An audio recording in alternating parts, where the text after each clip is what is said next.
4:00 ng hapon. Sobrang hangin kaya naman naisipan kong gumawa ng saranggola. Gumawa ako ng saranggola na mukhang paru-paro. Naisipan kong sa bundok magsaranggola para hindi sumabit sa poste. Sabi ni tatay ay wag masyadong lalayo dahil baka makagat ako ng ahas sa may bundok.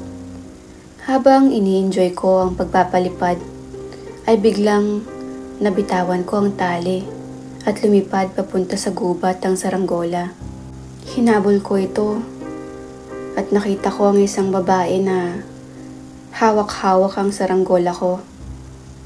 Nakatalikod siya. "Ate, saranggola ko po iyan." Lumingon ng babae sa akin. Pulang-pula ang mga mata nito at punit-punit ang damit. Natatakot ako. Hindi ko alam kung bakit pero naaawa at natatakot ako sa kanya. Inabot niya sa akin ang saranggola at bigla na lang siyang nawala na parang bula.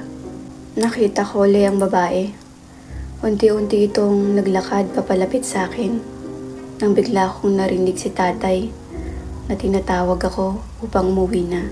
Natakot ako sa agad na pagkawala ng babae. Kumaripas ako ng takbo. Ilang araw ang nakalipas ay nagkaroon ng kumpulan sa baba ng bundok.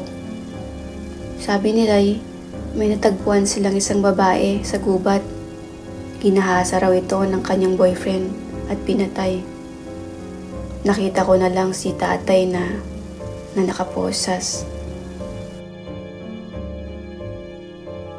Sa dilim